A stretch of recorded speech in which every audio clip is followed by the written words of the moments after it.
प्राचीन भारत के एक छोटे से राज्य आनंदपुर में आर्यन नाम का एक बालक अपनी माता के साथ रहता था।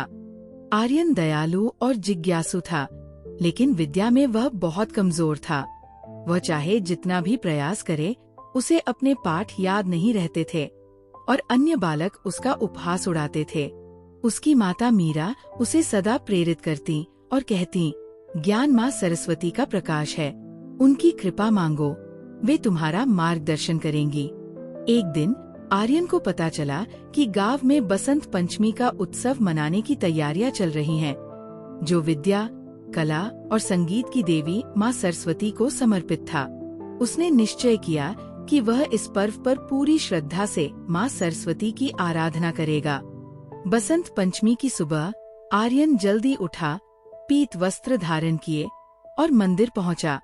उसने सच्चे मन से प्रार्थना की, हे माँ सरस्वती, मुझे ज्ञान और बुद्धि का वरदान दे, ताकि मैं अपनी माता को गर्वित कर सकूं। उस रात आर्यन को एक दिव्य स्वप्न आया।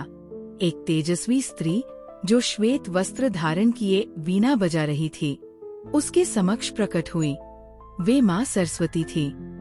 मुस्कुराते हुए उन्होंने कहा, ज्ञान प्रदान नहीं किया जाता, वह कठोर परिश्रम और समर्पण से अर्जित होता है।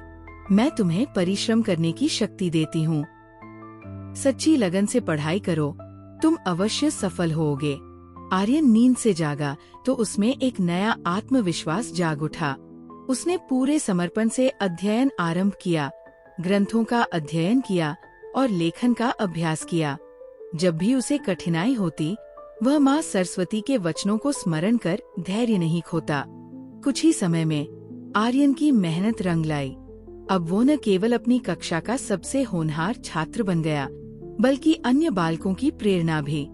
जो कभी उसका उपहास उड़ाते थे, वे अब उसकी प्रशंसा करने लगे। उसका नाम पूरे राज्य में सम्मान से लिया जाने लगा और उसकी माता गर्व से भर उठीं। अगली बसंत पंचमी पर आर्यन माँ सरस्वती की प्रतिमा के समक्ष खड़ा हुआ और बोला, माँ, आपने मुझे मार्ग दिखाया। आपकी कृपा कोई चमत्कार नहीं थी, बल्कि आपने मुझे आत्मविश्वास और परिश्रम का महत्व सिखाया। उस दिन से आर्यन अन्य विद्यार्थियों की सहायता करने लगा और उन्हें शिक्षा का महत्व समझाने लगा। उसकी कथा आनंदपुर में एक प्रेरणा बन गई, जो ये संदेश देती रही कि श्रद्धा, परिश्रम और आत्मविश्वास से कोई भी ज्ञान प्राप्त कर सकता है। कहानी की शिक्षा, माँ सरस्वती का आशीर्वाद कोई चमत्कार नहीं, बल्कि आत्मनिर्भरता और कठिन परिश्रम करने की प्रेरणा है। सच्ची लगन और विश्वास से हम सभी ज्ञान और सफलता प्राप्त कर सकते हैं।